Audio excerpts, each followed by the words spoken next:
সদৌ অসম আদিবাসী ছাত্ৰ সন্থা আছা নাহৰকটীয়া আঞ্চলিক সমিতি, উমাতাৰা চাহবাগিচা ACMS কমিটি আৰু উৰ্বিজা বেচৰকাৰী সংস্থাৰ যৌথ উদ্যোগত নাহৰকটীয়াৰ উমাতাৰা চাহবাগিচাত শিক্ষা, স্বাস্থ্য, বাল্যবিবাহ, মাদক দ্ৰব্যৰ সন্দৰ্ভত এক সজাগতা সভা আয়োজন কৰে।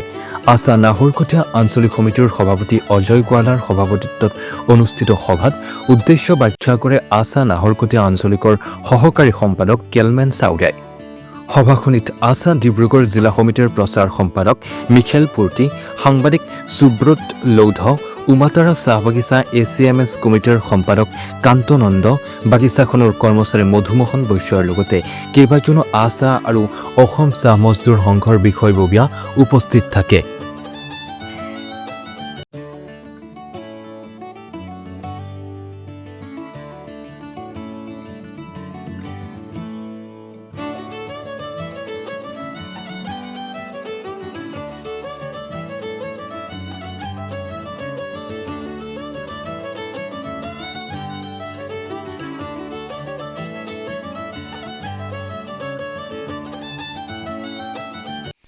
আজি हमारे उमातरा चाह बागान के नतून लाइन में अनुष्ठित हुआ सजागता सभा में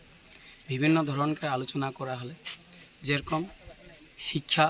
स्वास्थ्य, मादक द्रव्य हेवान प्रक्रिया जाते बंद होक, बाल्य विवाह जाते बंद होक, ये प्रक्रियाटा हमरा सब समाज के हमरा जाते मेसेजटा दिली और ये मेसेज के जरिए जाते हमारे आदिवासी समाज बा हमारे बागिचा समाज के मानुषगुला जाते उन्नति होक एक दृढ़ संकल्प लोक तार कामना करछि। और लगते आज हमारे ये सजागता सभाटाके भल रूपे सुचारू रूपे चलाई जाबार कारणे बा हमारे ये प्रक्रिया बा रास्ताटा देखाई दिया सदৌ অসম आदिवासी छात्र सन्थाके धन्यवाद ज्ञापन करछि। आमी सदৌ অসম आदिवासी छात्र सन्था नाहरकटिया आंचलिक समितिये नाहरकटिया समष्टि अंतर्गत प्रत्येक बागान प्रत्येक गाँवते आमी सजागता कार्यसूची लैছোঁ और आज आमी उमातारा चाह बागिचात सजागता सभा लैছোঁ। इयात स्वास्थ्य, शिक्षा और बाल्य विवाह, शिशु श्रमिक, मादक द्रव्य এই বিষয়ে আমি কাৰ্যসূচী লৈছোঁ। যেহেতু আমাৰ আদিবাসী সমাজত এইকেইটা বিষয়ত বহুত প্ৰভাৱ পৰিছে আৰু যাতে আমি এইটো সৰু এটা প্ৰচেষ্টা চলাইছোঁ যাতে আমি প্ৰত্যেক বাগান প্ৰত্যেক গাঁও প্ৰত্যেক অঞ্চলতে যাতে আমি এই বস্তুটো নিৰ্মূল কৰিব পাৰোঁ তাৰ বিষয়ে আমি আজি এই কাৰ্যসূচী লৈছোঁ উমাতাৰা চাহ বাগিচাত আৰু আগন্তুক দিনত আমি প্ৰত্যেক বাগান প্ৰত্যেক গাঁৱত আমি এই কাৰ্যসূচী ল'ম। ডাঙৰ একটা অবদান, অমূল্য একটা অবদান हमने की ईश्वर একটা শরীর দেয় हमने के, কিন্তু এই শরীরটাকে हमने कितना যত্ন করিলা, এই শরীরটাকে हमने कितना ভাল পাইলা, এই শরীরটাকে हमने कितना মরম করিলা, ওই বিষয়টা কিন্তু हमने के চিন্তনীয় বিষয় লাগে। এই শরীরটাকে हमने कितना সুন্দর से রাখে, এই শরীরটাকে हमने कितना ভাল ভাল বস্তু হিয়া हमने খাইলা, না এই শরীরটাকে हमने বেয়া বেয়া বস্তু খুয়াইকে দুর্বল করুথি নাকি শরীরটাকে। आज যদি আমরা বাইকের যদি তেল কেরে বাদ করব কোন গাড়ি বা বাইক हमने ले गेली 1 2 3 4 5 लाख টাকা में কিবা একটা গাড়ি ले ली ধরবি ও গাড়ি में কি করিলা हमने তেল ভরাইল না জানা বলতে বাইকে যদি हमने ले गेली লাখ টাকা के তো হুয়া हमने তেল ভরাবো যদি ও পেট্রোল দামে যদি কিবা মিক্সিং তেল যদি हमने ভরাবো পানি সানি বা কিবা কন্ডেন্স রকম যদি তেল हमने যদি ভরাবো তাহলে বাইকটা ইঞ্জিনটা ঠিক রহি যাবে কেখনো নাই রহি। हमने प्योर तेल भराई लगी हूँ नवा जाना ही पेट्रोल हमने के भराई लगी हुआ जो हमने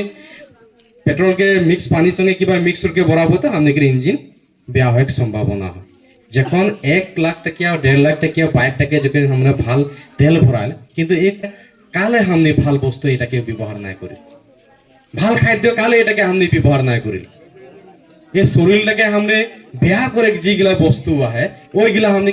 की खातिर व्यवहार करा हला मद पानी হোক বা গাঞ্জাই হোক সিগারেট বিড়ি গুটকা শিকর না কি নাম গিলা है केपी सेपी न की নাই খাই ওইগুলা নাম গিলা নিজে ওইগুলা কালে हमने ব্যবহার কৰোতি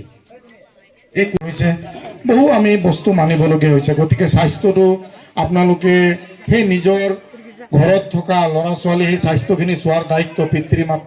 মাতৃৰ সম্পূৰ্ণ কৰ্তব্য আছে। শিক্ষা দীক্ষা আদি সেইবিলাক লৈ আৰু যেটো কৈছে মাদক দ্ৰব্য সেই মাদক দ্ৰব্যটো সেৱন কৰাৰ লগে লগে আপোনালোকে নিশ্চয় জানে যে মোৰ চকু লিভাৰ কিডনি সম্পূৰ্ণ বেয়া হ'ব, বেয়া হৈ যোৱাৰ লগে লগে সমাজখন বেয়া হ'ব আৰু পৰিয়ালটো কুঙা হৈ যায়। আজি যদি মোৰ ঘৰত মোৰ ভাইটিয়ে যদি মাদক দ্ৰব্যটো সেৱন কৰে, তেওঁ যদি এটা বাচ্চা থাকে বোৱাৰী থাকে, কালি যেতিয়া বেমাৰ হ'ব আমি চিকিৎসা কৰিলে যদি ভাল নহয় সেই পৰিয়ালটো এটা কোঙা হৈ যায় তো গতিকে মই অনুৰোধ কৰিম আপোনালোকে সদায় মাদক দ্ৰব্যৰ পৰা দূৰত থাকক